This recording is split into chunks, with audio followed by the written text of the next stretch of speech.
¿Para qué vino Jesús? Buenos días, queridos hermanos y amigos. Bienvenidos a la comunidad contigo. Es viernes 10 de diciembre y continuamos con la serie de devocionales preparándonos para la Navidad. Y vamos a seguir preguntándonos ¿para qué vino Jesús? Pero antes vamos a orar. Padre amado, te damos gracias por este tiempo que tú nos das. Gracias, Señor, porque podemos abrir tu palabra y podemos ver el propósito de la venida de nuestro Señor Jesús. Te pedimos, Padre amado, que tú nos ayudes y nos guíes en esta mañana. En el nombre de tu Hijo amado. Amén.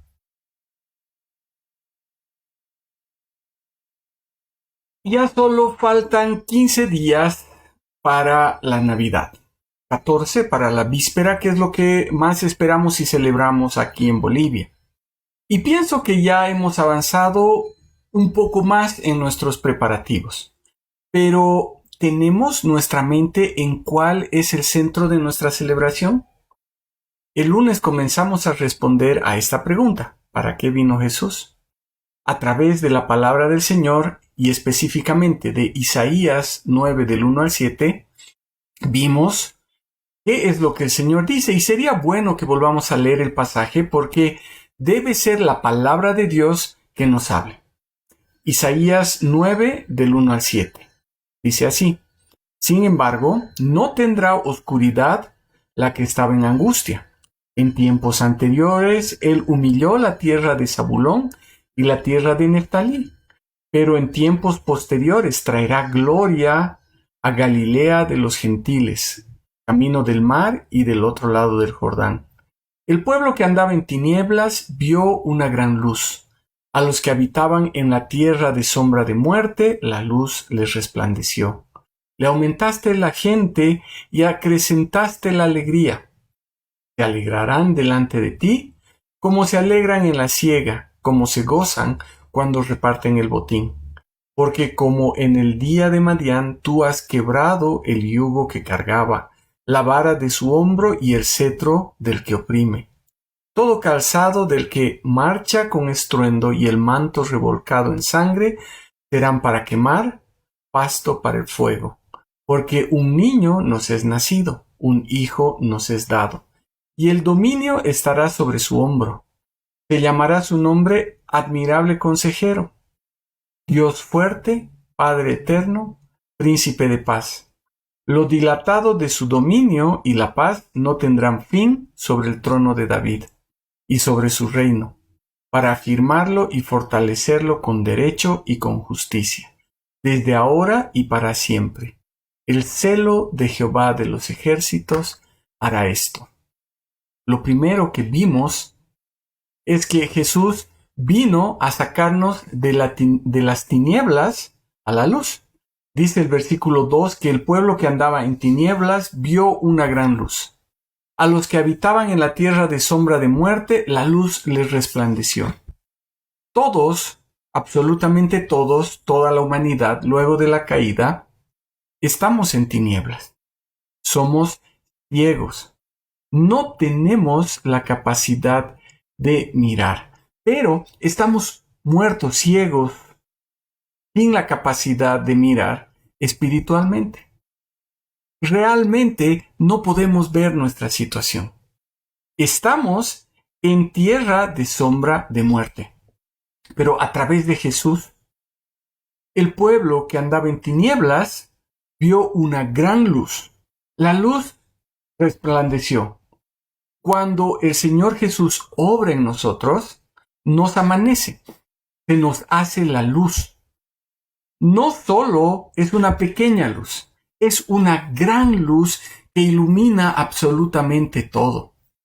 El Padre envió al Hijo, a Jesucristo, para que sea la luz. Vino para transformar nuestra realidad espiritual.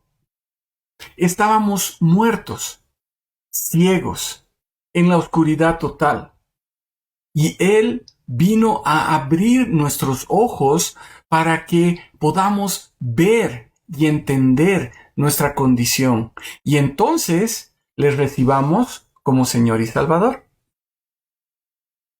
Pero, ¿cómo podría ser esto? Porque nadie, absolutamente nadie, puede salvarnos. Solo Dios, haciéndose como uno de nosotros, haciéndose hombre, podía salvarnos. El mismísimo Dios tenía que hacerse hombre. Entonces Él vino y se encarnó. Y este es el segundo punto en esta mañana. Jesús es el Mesías. Jesús es el Cristo, el ungido. Es Dios mismo.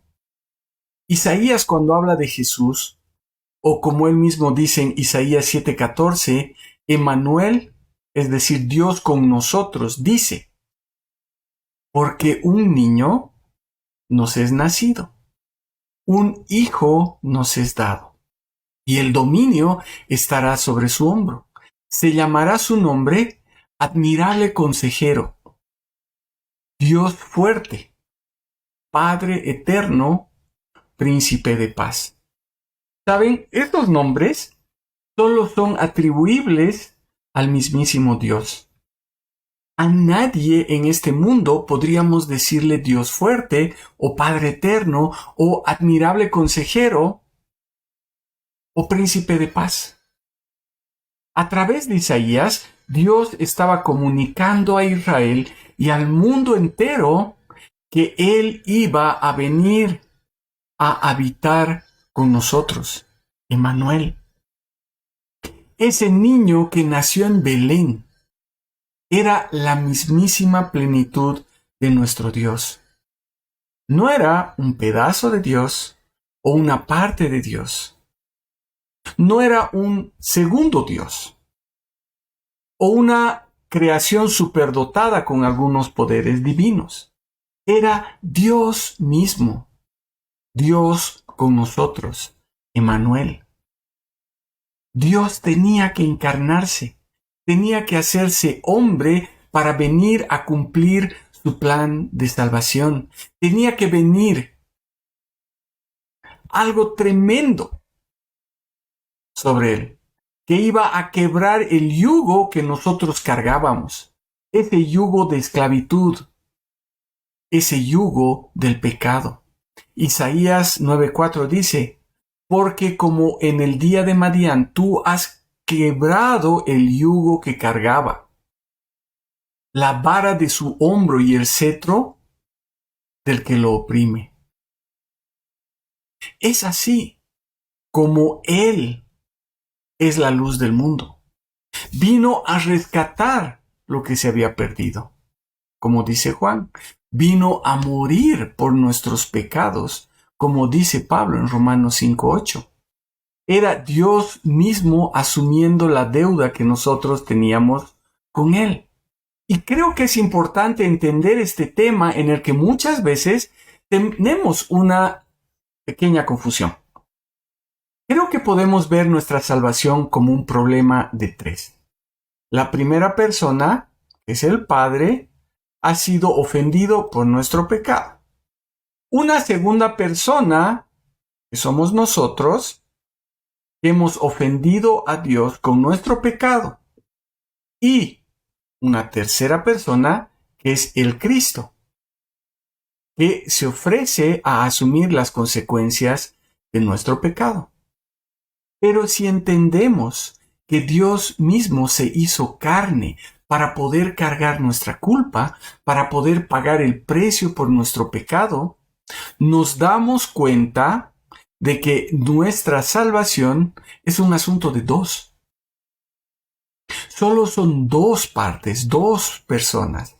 Por un lado es Dios que ha sido ofendido por nuestro pecado.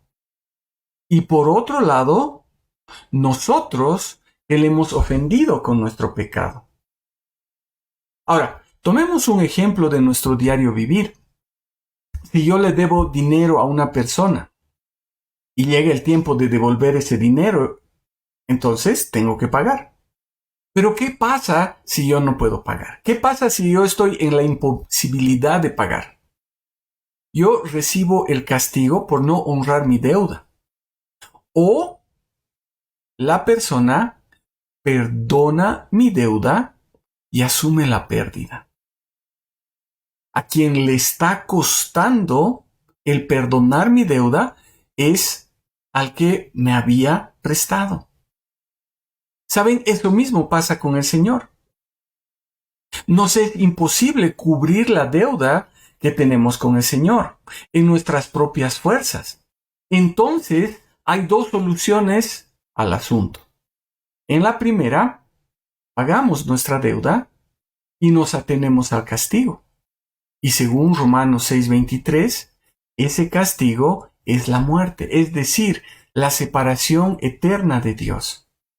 Esa es la paga por nuestro pecado. Y la otra opción es que el Señor perdona nuestra deuda.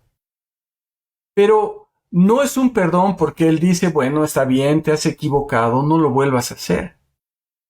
Sino porque Él mismo decide asumir la culpa por nuestro pecado. Es decir, Él decide pagar nuestra deuda. Dios mismo toma nuestro lugar y paga la deuda con su muerte.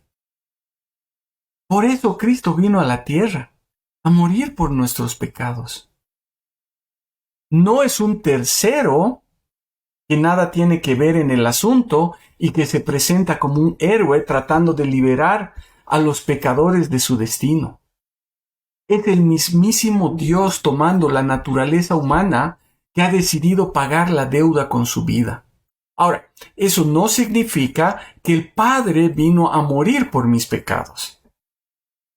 Fue la persona del Hijo, pero Dios mismo que se encarnó para hacer el sacrificio perfecto, que nos limpia del pecado una vez y para siempre. Y de esa forma, Él es la luz.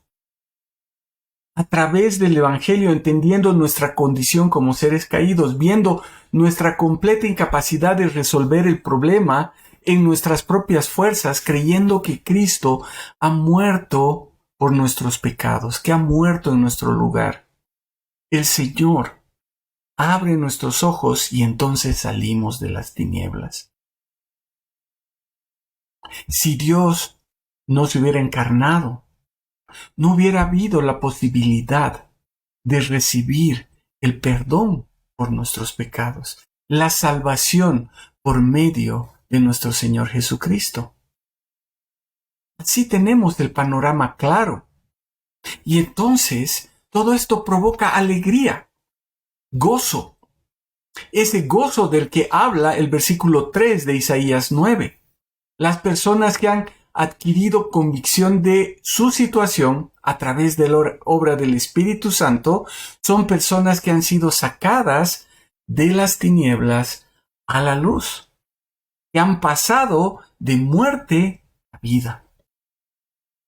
Qué hermoso es entender que el Señor Jesús se encarnó y vino para tomar nuestro lugar y darnos salvación y perdón de nuestros pecados. Ahora, una vez que nos ha sacado de luz, de las tinieblas a la luz, con las personas que han recibido a Jesús como Señor y Salvador de una forma verdadera y sincera, veremos que el Señor Jesús vino para establecer su reino. Y de ese tema hablaremos el lunes de la próxima semana. Vamos a orar.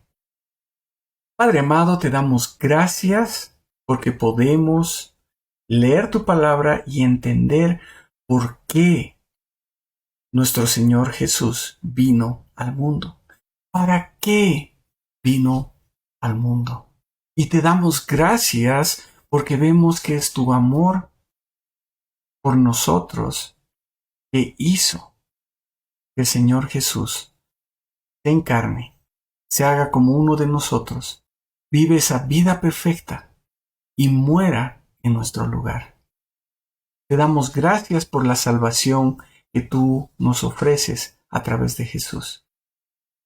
Y te pedimos que este tiempo de la Navidad sea un tiempo para recordar lo que tú has hecho por nosotros y que podamos gozarnos por la salvación que tú nos has dado.